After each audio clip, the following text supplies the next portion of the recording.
এই যে ভাই, দোকান বন্ধ করবেন বুঝি? হ্যাঁ দাদা, চলেই যাচ্ছিলাম। এই ঝড় বৃষ্টির মধ্যে তেমন আর বেচা বিক্রি হবে না। আমার আবার একটু শ্বশুর বাড়ি যেতে হবে। আচ্ছা, তা বেশ, কিন্তু আমার যে কিছু সদাই কেনার ছিল। তা আপনার কী লাগবে বলুন, আমি দিয়ে দিচ্ছি। এই নিন দাদা, আপনার সদাই। আচ্ছা ঠিক আছে, আসি দাদা। আমি অনেক এই ছোট্ট মুদিখানা দোকানটা চালাই। গত 5 দিন ধরে একটা বৃষ্টি পড়ে চলেছে। দোকানে তেমন কোনো খদ্দেরও নেই, তাই ভাবলাম দোকানটা তাড়াতাড়ি বন্ধ করে শ্বশুর বাড়ি চলে যাব। মায়ের বড় অসুখ, বউকে নিয়ে কালই আবার বাড়ি ফিরতে হবে। দোকানটা বন্ধ করে ভাবলাম বাজার থেকে একবার ঘুরে যাই, যদি কিছু পাওয়া যায়। যাক, যা পেয়েছি তা একেবারে মন্দ নয়। এক হাতে মিষ্টি আর ইলিশ মাছ, আর অন্য হাতে ছাতা নিয়ে চললাম শ্বশুর বাড়ির উদ্দেশ্যে।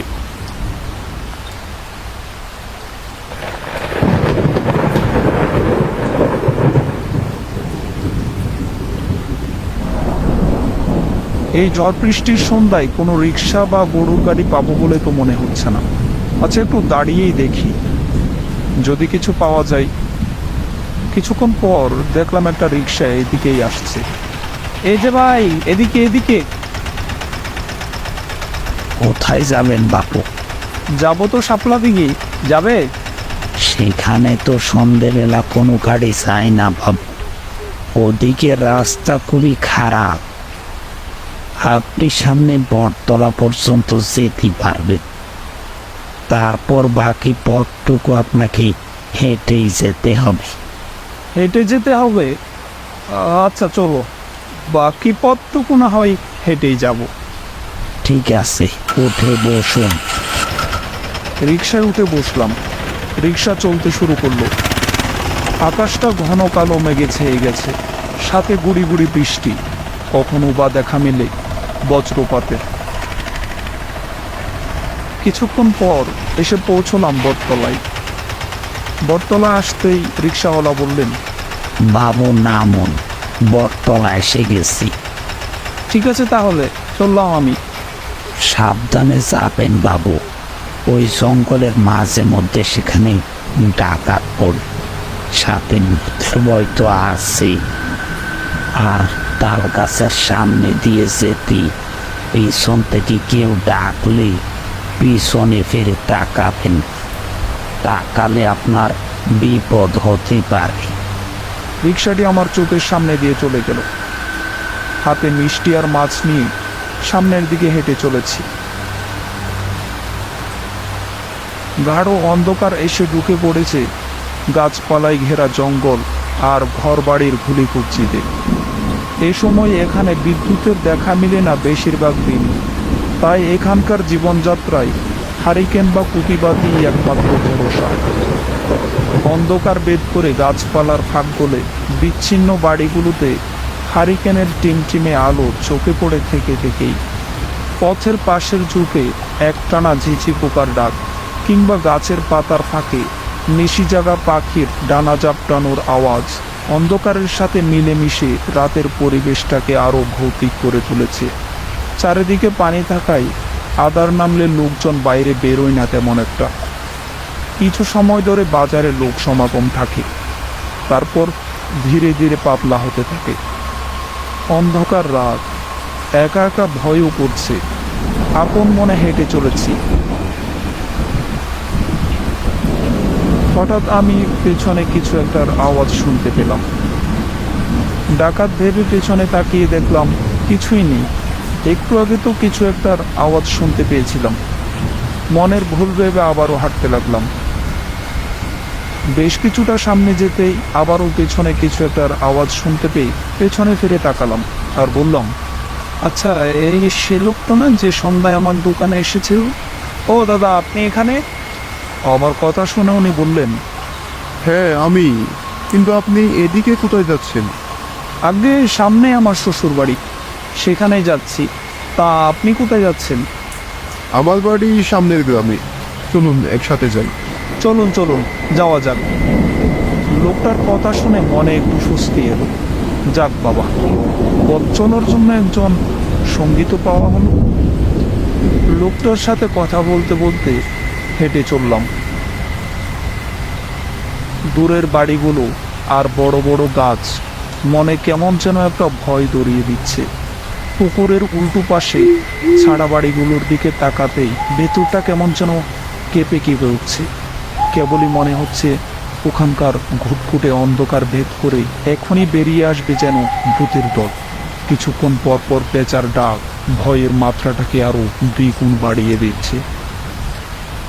আচ্ছা, বলছি এই রাস্তাটা নাকি ভালো নয়, মাঝে মধ্যে নাকি এখানে ডাকাত পড়ে।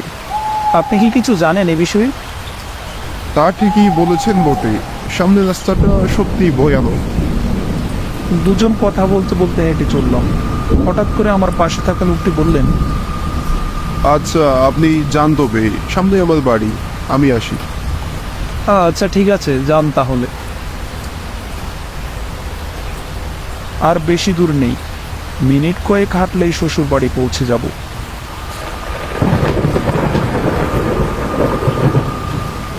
হাঁটতে হাঁটতে সামনে বড় দুটো তাল গাছ। সেই তাল গাছের পাশে আসতেই বাতাসে একটা কণ্ঠ বেশি এলো। অনেক অনেক, কোথায় যাচ্ছ তুমি? বাতাসে বেশি আসা আওয়াজটা পেয়ে এদিকে ওদিকে তাকালাম। কে কে কথা বলে? আমার কথার জবাবে একটা আওয়াজ এলো। তোর হাতে থাকা মাছটা আমার খুব পছন্দ হয়েছে, মাছটা আমায় দিয়ে যা। কিন্তু কে আপনি? সামনে আসুন। ঠিক তখনই পেছন থেকে কেউ একজন আমার কাঁধে হাত রাখলো। আমি পেছনে ফিরে তাকাতেই দেখলাম সেই লোকটা। কি ব্যাপার, আপনি এখানে দাঁড়িয়ে আছেন যে? চলুন চলুন, আমি আপনার সাথে যাচ্ছি। কিন্তু আপনি তো একটু আগে বাড়িতে চলে গেলেন, আবার ফিরে এলেন যে বরং। কোথাও যাবেন নাকি? সেটা না হয় বুঝবেন পরে, চলুন চলুন।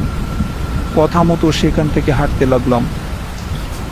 আর মনে মনে ভাবতে লাগলাম, লোকটা বেশ অদ্ভুত তো। মনে একটু সন্দেহ হলো। হঠাৎ করে আমার চোখ গেল লোকটার পায়ের দিকে। এ কি, ওনার পা উল্টো দিকে কেন? এটা দেখে ভয়ে কাঁপতে কাঁপতে বললাম, কে কে কে আপনি? আমার কথা শুনে সেই লোকটা হা হা করে হাসতে হাসতে বললেন, শেষ বেশ তবে তুই চিনেই ফেলনি। এ বলে নিজের রূপ বদলে ভয়ঙ্কর রূপে আসলেন তিনি। কি বিভৎস চেহারা, উস্কো উস্কো চুল, চোখ দুটো সাদা ভেটভেটে। তার গা থেকে পচা মাংসের বিশ্রী গন্ধ বাতাসে ভেসে আসছে। হতবম্বের মতো কিছুক্ষণ চেয়ে রইলাম তার দিকে। আমি আমি কাঁপতে কাঁপতে বললাম, কি চান আপনি? আমার পেছনে কেন লেগেছেন? লোভে অনেক লোভে, তোর কাছে থাকা মাছ আর মিষ্টিটা আমার খুব পছন্দ হয়েছে, ওগুলো আমায় দিয়ে যা। এইসব আমি আপনাকে কেন দেব? আমায় যেতে দিন, আমায় যেতে হবে। আমার কথায় কোনো তোয়াক্কা না করে একটা লম্বা হাত বাড়িয়ে আমার হাতে থাকা মাছটা নিয়ে আমার এই চোখের সামনে খেতে লাগলো। বৃষ্টির হাড়িটা হাত থেকে পড়ে গেল ধপাস করে। সামনে ঘোর বিপদ বুঝতে পারছি। এই মুহূর্তে পালিয়ে না গেলে নিজের প্রাণ বাঁচানো মুশকিল হয়ে যাবে। শরীরের সমস্ত বল নিয়ন্ত্রণ করে নিজের প্রাণ ভয়ে দৌড়তে লাগলাম। সে বিশ্রী অভয়ক্তিও আমার পেছনে পেছনে দৌড়তে লাগলো। কিছুক্ষণ দৌড়তে দৌড়তে শ্বশুর বাড়ির সামনে এসে চিৎকার করে বললাম, শোনায় না, শোনায় না, কোথায় তুমি? বাইরে বেরিয়ে এসো। ধীরে ধীরে সামনের সব কিছু যেন ঝাপসা হয়ে আসতে লাগলো। মুহূর্তে আমি জ্ঞান হারিয়ে মাটিতে পড়ে গেলাম।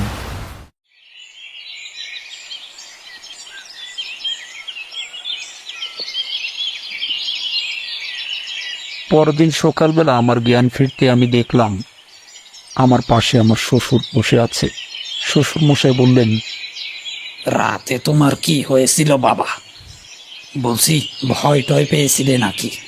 হ্যাঁ বাবা, খুব ভয় পেয়েছিলাম। তুমি এই রাতের বেলায় আসতে গেলে কেন? ভাগ্যিস বড় কোনো বিপদ হয়নি। এই রাস্তাটা ভালো নয়, খুবই ভয়ঙ্কর রাস্তা। ঠিকই বলেছেন বাবা, আমি হয়তো কোনো পিশাচের পাল্লায় পড়েছিলাম। যাক বাবা, প্রাণে বেঁচে ফিরেছি, এটাই অনেক।